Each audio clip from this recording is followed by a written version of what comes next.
On August 15, 1971, President Richard Nixon walked into the Oval Office and executed the greatest financial heist in human history. He didn't rob a bank. He didn't break into Fort Knox. He did something far more devastating. With a single decision, he stole the wealth of every person who had saved a dollar. And your grandparents never even knew they'd been robbed. The crazy part, it's happening again right now, in 2026, and most people still don't see it. In the next 20 minutes, I'm going to show you exactly how they pulled it off, why it destroyed an entire generation's purchasing power, and why the same pattern is repeating right in front of your eyes. Welcome to the Vault Historian, where we unlock the financial patterns that shaped empires and connect them to what's happening today. This channel exists because history doesn't just repeat, it gives you a playbook. And if you understand what happened in 1971, you'll see 2026 completely differently. If you're here because you want to understand how money really works, and why it feels like everything costs more but your paycheck buys less, do me a favor right now.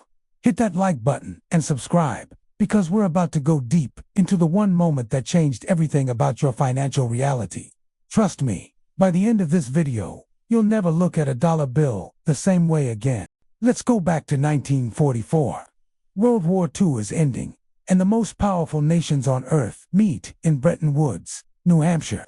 They're designing the post-war financial system, and they make a decision that would define the next 3 decades. The US dollar becomes the world's reserve currency. But here's the key, it's backed by gold. Not partially backed, not kind of backed, fully backed. $35 could be exchanged for 1 ounce of gold, guaranteed by the United States government. Every other currency was pegged to the dollar, and the dollar was pegged to gold. This wasn't just a policy, it was a promise. Now, why does this matter to your grandparents? Because it meant their money was real. When your grandfather went to work in 1960, earned his paycheck, and put money in the bank, that money represented actual gold sitting in a vault. The government couldn't just print more dollars whenever they wanted, because every new dollar had to be backed by gold they actually owned. This created something incredible: stability. In 1960, the median home price in America was about $11,000. The median household income was about $5,600. That means a house cost roughly 2 times your annual salary. Your grandparents could buy a home, raise a family, send kids to college, all on a single income. College tuition at a state school was a few $100s a year. A new car cost about $2,600. A gallon of gas was 31 cents. And all of this wasn't because people earned more. It was because the money itself held its value. But someone was watching all of this, and they had a very big problem. In 1964, President Lyndon Johnson escalated the Vietnam War. War is expensive, incredibly expensive. And the US government started spending money it didn't have. They were running deficits, printing dollars, and here's where the cracks started to show. Remember, every dollar was supposed to be backed by gold. But now, the US was creating more dollars than it had gold to back them. And somebody noticed. Charles de Gaulle, the president of France, stood up in 1965 and said something that shook Washington to its core. He said, "We don't trust your paper anymore. We want our gold." And France started converting their dollars into gold and shipping it back to France. Then other countries started doing the same thing. Germany, Switzerland, other nations looked at the US and said, "Wait a minute, you're printing way more dollars than you have gold. We want the real thing." By 1971, the US was hemorrhaging gold. Fort Knox was running dangerously low. The Vietnam War was draining billions. President Nixon had a choice. He could stop spending, end the war, balance the budget, and preserve the gold standard. Or he could do something unprecedented. And then, on a Sunday night in August, everything changed. August 15, 1971. Nixon interrupted regular television programming with a primetime address. He sat in front of the camera and told the American people that he was temporarily suspending the convertibility of the dollar into gold. Temporarily.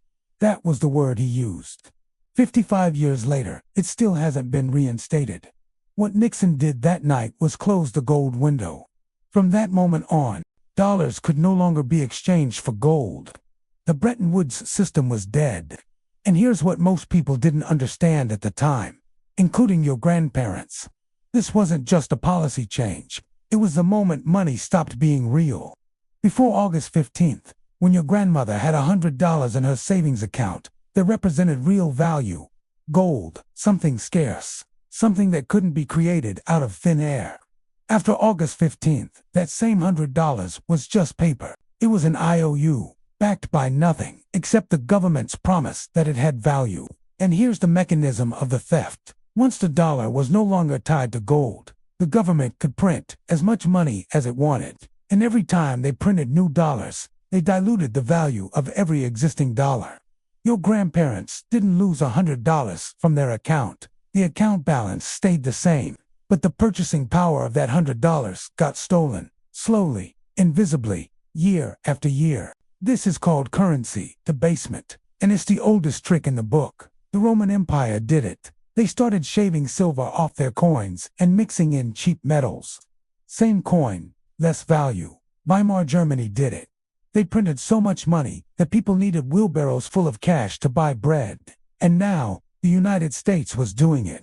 Not with coins or wheelbarrows, but with a printing press and a closed gold window. Your grandparents didn't know it yet, but they'd just been robbed. And here's how it played out. In 1971, the average price of a gallon of milk was about $1.10. By 1980, just 9 years later, it was $2.20, almost doubled. A new car in 1971 cost about $3,500. By 1980, it was $7,600, more than doubled. A house that cost $23,000 in 1971 cost almost $68,000 by 1980. Tripled. But here's the key. Wages didn't keep up. From 1971 to 1980, median household income went from about $10,000 to $21,000. It doubled. But the cost of living tripled. The gap started widening, and it never stopped. This was the beginning of the end for the single-income household. Your grandmother, who maybe stayed home to raise kids in the 60s, now had to go get a job in the 70s just to keep up. Not because families wanted more, because they needed more just to survive. And here's what your grandparents didn't understand. They thought it was just inflation. They thought it was the oil crisis, or unions, or bad luck. But it wasn't. It was August 15th, 1971, catching up with them. The heist was invisible, but the consequences were very, very real. Meanwhile, the people who understood what was happening made a fortune. Gold, which was $35 an ounce in 1971, hit $850 an ounce by 1980. If you owned gold, you were protected. If you owned dollars, you got destroyed. The wealthy knew. They moved their money into real assets, real estate, commodities, stocks, things that couldn't be printed.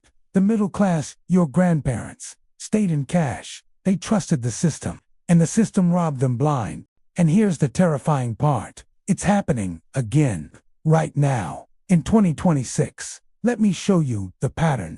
In 1971, the U.S. was fighting an expensive foreign war. In 2026, we've spent trillions on conflicts overseas and massive domestic programs. In 1971, the government was running huge deficits. In 2026, the U.S. national debt is over $35 trillion and climbing every single day. In 1971, foreign countries started demanding gold because they didn't trust the dollar. In 2026, BRICS nations, Brazil, Russia, India, China, South Africa, are openly talking about creating alternatives to the dollar and stockpiling gold at record levels. China and Russia have been buying thousands of tons of gold. Central banks around the world are diversifying out of U.S. Treasury bonds. They're doing exactly what France did in 1965. They're calling our bluff. In 1971, Nixon closed the gold window to keep printing money.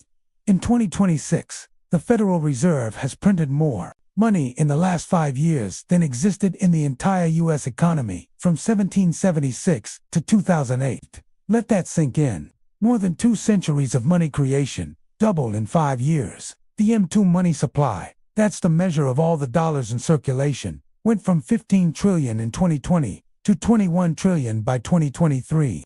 $6 trillion created in 3 years.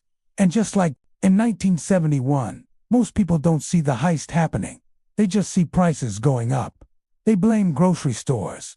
They blame gas stations. They blame corporations. But the real culprit is the same as it was in 1971. Currency debasement. Your dollars are being quietly, systematically stolen through inflation. But here's something your grandparents didn't have. Information. In 1971, there was no internet, no YouTube, no way for regular people to learn what was really happening until it was too late. By the time your grandparents understood that their savings had been gutted, it was 1980 and the damage was done. You don't have that excuse. You're watching this video right now. You have access to the historical pattern. You can see what's coming. The question is, what are you going to do about it? In 1971, it took almost a decade for people to feel the full impact. Inflation didn't explode overnight. It crept up year after year. 1972, a little higher. 1973, a little more. By 1974, it was undeniable. By 1980, it was catastrophic. We're in that same slow creep right now. 2020, they printed trillions and told you it was stimulus. 2021, prices started rising and they called it transitory. 2022, inflation hit 9% and they said it was Putin's fault. 2023, they said it was under control. 2024, 2025, the pressure keeps building. And now, in 2026, we're watching the same nations that challenged the dollar in the 70s doing it again, but this time they have alternatives.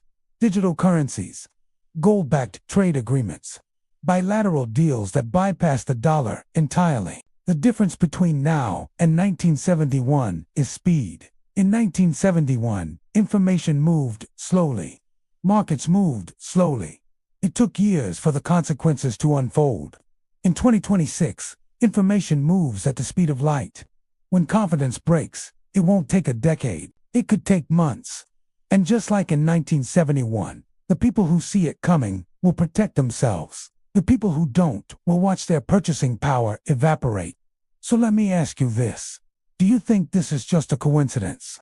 Do you think it's normal that housing is now 8 to 10 times annual income instead of 2? Do you think it's normal that both parents have to work full-time and still struggle to afford what one income bought in 1960?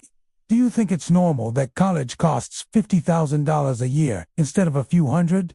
This isn't normal. This is the long-term consequence of August 15th, 1971, and it's accelerating. Here's what I want you to do right now. Drop a comment below and tell me, do you think we're heading for another 1971 moment, or is this time different? I read every single comment, and I want to know what you're seeing in your own life. Are prices crushing you? Are you feeling the squeeze? Let's talk about it in the comments, because this affects all of us. And if this video opened your eyes to something you didn't know before, do me a favor. Share it. Send it to someone who needs to hear this. Your parents, your friends, anyone who's wondering why life feels so much harder than it used to. This is the answer. This is the pattern. And the more people who understand it, the harder it is for them to keep pulling the same heist over and over again. The story of 1971 isn't just history. It's a warning. It's a blueprint. And if you understand what happened to your grandparents, you can see what's happening to you right now. The Vault Historian exists to decode these patterns, to connect the past to the present, and to give you the knowledge they don't teach in school. Because when you understand how the game is played, you stop being a victim of it. In the next video, we're going to go even deeper. We're going to look at how the Roman Empire debased their currency, the denarius, and how it led to the collapse of the greatest empire the world had ever seen. And you're going to see the exact same pattern playing out in America today. If you want to see that, make sure you're subscribed and hit the bell so you don't miss it. Here's the bottom line. Your grandparents were robbed on August 15th, 1971, and they didn't even know it until it was too late. You're being robbed right now, in 2026, but you have something they didn't. You have the ability to see it happening in real time. The question is, will you act on it, Or will you be telling your grandkids the same story 50 years from now? History is screaming at us. The pattern is clear. The only question left is, are you listening? I'll see you in the next one.